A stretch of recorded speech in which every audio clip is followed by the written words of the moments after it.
Suddenly, the relationship between my husband and our daughter took a turn for the worst. That was when my husband's infidelity came to light. In the midst of this worst-case scenario, my husband, John, made an unthinkable decision. I won't be attending Emily's graduation ceremony. On the day of our daughter's graduation, my husband took off on a trip with his mistress. I couldn't forgive him. Prioritizing his mistress over our precious daughter? Unbelievable! My name is Lily. I'm 37 years old. My husband and I have been married for 10 years, but our relationship is a bit complicated. We have a daughter, Emily, who is not biologically related to me. Emily is my husband's daughter from his previous marriage. She was only 5 years old when we got married. Before we got married, while I still prioritized work, John proposed an idea. How about you become a stay-at-home mom once we're married? A stay-at-home mom? I travel a lot for work, right? Emily is still young, and so I've been leaving her with my parents, but after we get married, you'll be her mom, so I'd rather not rely on my parents too much. That makes sense. Your parents are getting older. That's why I want you to become a stay-at-home mom and take care of Emily. I see. Okay, I understand. As per his request, I resigned from the company I've been working for. Upon getting married, I became a full-time mother. It's not that I wasn't anxious about becoming a mother. After all, my husband's previous marriage ended because of his ex-wife's infidelity. I was worried about how young Emily would perceive me. However, despite my worries, Emily's friendly nature allowed us to bond quickly. Honey, let's draw together. Really? I love drawing. After we finish drawing, we can go shopping together. Let's go. I want to help you prepare dinner too. Thank you. That makes me very happy. I've been doing my best to build a genuine mother-daughter relationship. The first time she called me mom, tears came out of happiness. Day by day, as I spent time with my daughter, my love for her grew deeper. Blood ties didn't matter. I saw her as my real daughter, and I continued to pour my love on her. Before I knew it, she was 15 years old, already an 8th grader. Perhaps it was the onset of adolescence, but I had started to feel a slight distance between us. Previously, she would always be home by 6 p.m. at the latest and would let me know if she was going to be late, but recently she's not often home until 8 p.m. That day, too, she arrived home past 9 p.m. with no prior communication. Welcome home. You came home late, didn't you? Dinner is ready. I'm back. Is Dad coming home late again today? Seems like another day of working late. Come on, let's go ahead and have dinner. Okay. Just then, Emily murmured, You know. What's wrong? Well, you see. Yes? Never mind. It's nothing. Upon saying this, Emily went quiet. What just happened? She was definitely about to say something, wasn't she? Why did she stop midway? While I was concerned about her attitude, I knew it was a challenging age for her. I decided not to interrogate her, but to wait for her to talk to me voluntarily. Then, one day, when I got back from shopping, I found my husband at home earlier than usual. Furthermore, he was having a heated argument with Emily. I quickly intervened between the two. John, why are you raising your voice so much? Calm down. Lily, what happened? You've never shouted at Emily like this before. My husband awkwardly looked away and muttered, It's nothing. It can't be nothing. Is it about school choices? If so, why don't the three of us discuss it together? I said it's nothing. You're being too persistent. Just leave it. I'm going to take a shower. Wait a second. He quickly left the living room. Feeling the awkward atmosphere, I couldn't help but ask Emily, what happened? Nothing. Nothing? It's nothing. Emily, please talk to me. Something must have happened for it to escalate to a fight, right? Just leave me alone. It's none of your business. Wait. Despite my calls, Emily retreated to her room and didn't come out for dinner. From that day on, Emily's behavior changed dramatically. She spent a lot of time in her room and barely spoke to me or her father. While I knew I had to do something, I didn't know how to approach the situation. As I waited for things to cool down, I decided to have a conversation about it with my husband. It's about Emily. Don't talk to me about her. What? Wait, what are you saying? It's about that fight from the other day, isn't it? I've decided I'll only be involved with her at the bare minimum as a parent. What? Don't be so irresponsible. Emily must be struggling with something. I don't care. She rebelled against me. What's that supposed to mean? Despite my repeated inquiries, he refused to explain why they had argued. Eventually, my husband made a statement that made me question my own ears. I won't attend Emily's graduation ceremony. What? Wait a minute. A middle school graduation ceremony is a once-in-a-lifetime event? I don't care. I've decided not to go, so you go alone. No way. No matter how much I tried to persuade him, he refused to listen. I tried to invite him multiple times after, but he remained adamant about not going, consistently refusing. It's her graduation ceremony, for goodness sake. I don't want to upset Emily. I have to somehow convince him to attend. As I was waiting for the right moment to bring up the conversation again, something happened. While cleaning my husband's room as usual, I found an envelope wedged in a gap in his bookshelf. When I opened the envelope, I found 2 round-trip tickets for a train to Chicago. Why were there 2 of the same tickets? If it were a business trip, he wouldn't need 2, would he? That's when I realized. The departure date printed on the ticket was the same day as Emily's graduation. I had a bad feeling about this. I immediately hired a private investigator to confirm my suspicions. A few days later, my fears were confirmed. It was revealed that my husband had been having an affair behind my back. The investigator laid out a series of photographic pieces of evidence and calmly explained the findings. Well, it appears your husband is indeed having an affair. The other woman seems to be a junior colleague from his company. I see. I never noticed because he's been working late and traveling a lot for work. I hate to break it to you, but during our investigation period, not once did he work late. Every day he was either at the woman's house or out dining with her. I see. It seems he's planning to take a week's trip to Chicago with this woman. At that moment, both trust and affection for my husband vanished into thin air. I couldn't believe it. Not only was he having an affair while having a family, but he was also planning a trip with his mistress on our daughter's graduation day? I absolutely can't forgive this behavior. When I got home, I started looking for a new place to live so I would be ready to leave at any moment. I also made the decision to return to the job I'd once quit. I'll have the capability to thrive in any situation as long as I have a new place to live and a job. That's when I had a sudden realization. That is, none other than the presence of Emily.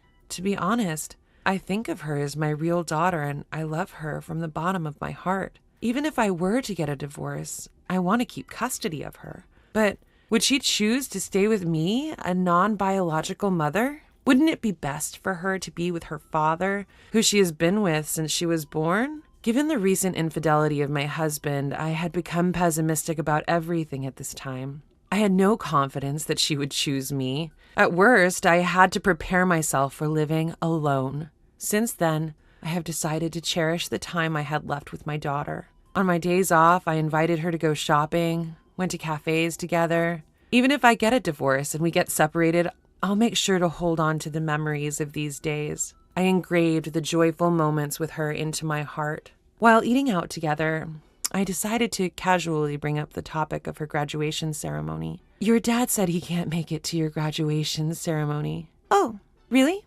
I'm sorry. He seems to be busy with work, but I promise I'll be there. Okay, I'm fine with just you. I don't need anyone else.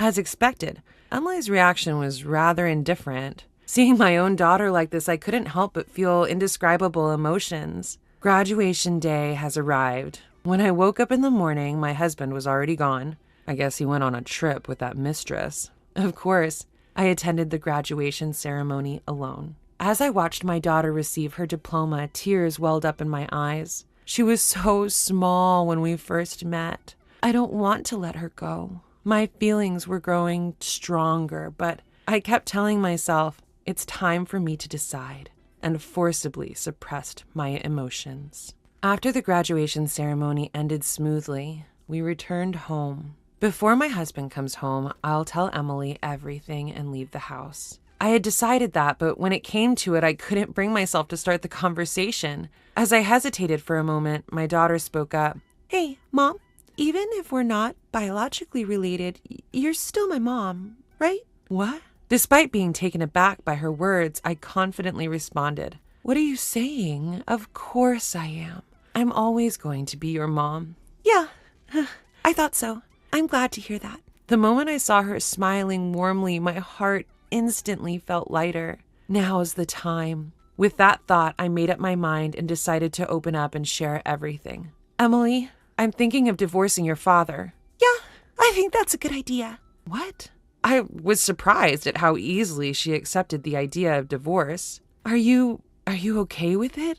The divorce, I mean? It's okay. You found out about his affair, didn't you? Wait, did you? Yeah, Dad's having an affair. How did you? I happened to witness his affair that day. When I confronted him, we ended up in a big fight. That day she was referring to was the day that they had that loud argument some time ago. She had coincidentally spotted her father and his mistress in public and confronted him, which ended up turning into a heated argument. My eyes started to burn, and my vision became blurry. Was she carrying this burden all by herself this entire time? The thought made my chest tighten with unease. Holding back my tears, I looked Emily straight in the eye. You can choose who you want to be with. It's your decision. What are you talking about? I am definitely going with you. Are you sure? Of course. I don't need a dad who cheats when he has a family at home. He's not worth being around. Emily, you're my only family. I tightly embraced her. That's how it was decided that I would take her in. Our actions following this were quick. We somehow managed to complete the move before my husband returned from his trip, carrying our belongings into the new house we'd already contracted. Since I had everything planned ahead, the process ended up being quicker than I expected.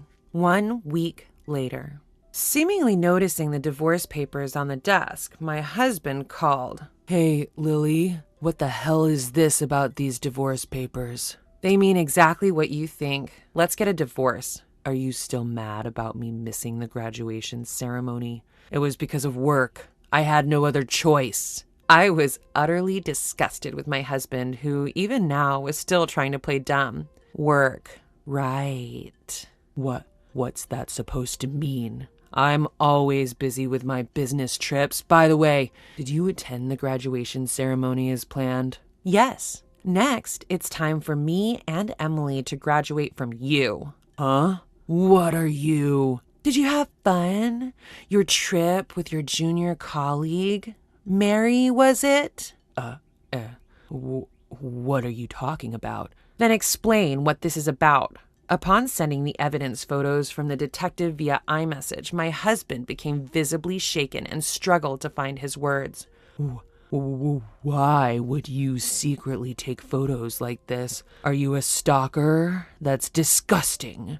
Getting involved with women at work is far more disgusting. What? It's your fault for being unattractive as a woman. What? You're trying to say it's my fault? You've been lazing around all day doing nothing. Is your only accomplishment hiring a detective to gather evidence behind my back? Where am I supposed to find desire for a woman like that? Wasn't it you who asked me to be a stay-at-home mom when we got married? I didn't expect you to become such an ugly pig. It's my one miscalculation. Ugh, what a mistake. I vented my rage at him without holding back. By the way, make sure to submit those divorce papers, all right? Oh, and I'll be properly claiming alimony as well as child support, so be prepared for that. Wait a minute. Emily is my child. Are you planning to take her without my permission? Yes. Emily made her own decision. She wants to be with me, not you." "No way. I'm the one who shares blood with Emily. There's no way she'd choose a stranger like you." The moment I heard those words, my patience snapped. "Huh? Who's talking? Who decided to go on a trip with a mistress instead of attending his dear daughter's graduation ceremony? You should be embarrassed." "You, how dare you go that far?" "Being married to someone like you is nothing but a dark chapter of my life. Our marriage is over. Emily and I are going to live together, never show up in front of us again." My daughter gently rubs my back, giving me strength after my impassioned outburst. She then snatches the phone to speak her piece to her father. "Hello, Dad?" "Emily, what the hell are you?" "From now on, I'll live with Mom. Don't bother us again." "You, who do you think you're talking to? I'm your only biological family, you know." Then she coldly retorts, "Family? You betrayed me and Mom, and you call that family? Don't make me laugh. Blood ties mean nothing. I have decided to believe in my mom, who truly loves me. You're the lowest of the low. Having affairs while being married? Disgusting. You're no longer a father in my eyes." With that, she hung up the phone. With a deep sigh of relief, she stretched her body wide and beamed with a smile of pure joy. Seeing her like this somehow lightened my heart, too. With sufficient evidence of his infidelity, I was able to quickly divorce him. Emily strongly wished for me to have her custody, and so I did. Through a lawyer, I demanded compensation from his mistress and also made sure he paid alimony in addition to that. Chan's mistress was outraged at being sued and immediately broke up with him. Moreover, as she spread the story of their breakup at work, his reputation plummeted. News of his affair and abandonment by his daughter quickly spread throughout the company. Apparently, John got dumped by his wife for having an affair with a junior colleague. LOL. Didn't he have a daughter? Man, that's really low. To be abandoned by your own daughter? That's a major oof. LOL. When the company investigated the rumors, his misdeeds came to light one after another. He had been taking his mistress on business trips and inflating his expense claims. He was promptly fired and ordered to pay back all the fraudulent travel expenses. Having lost everything, he moved into a cheap apartment and is apparently living a difficult life. There's nobody to lend him a hand, and he'll probably remain lonely and impoverished in the future as well. In contrast to my ex-husband, I am living a remarkably prosperous life. I was able to return to my old job, and my time with my daughter has been fulfilling. On our days off, we go out together and cook meals, enjoying a genuine parent-child bond every day. Hey, Mom, what about having mac and cheese for dinner today? Sounds good. How about we cook together? We'll need to go shopping, too. Oh, and let's stop by the new cafe that just opened up. All right, let's get ready then. I no longer have any worries. I intend to continue walking hand in hand with the daughter who chose me.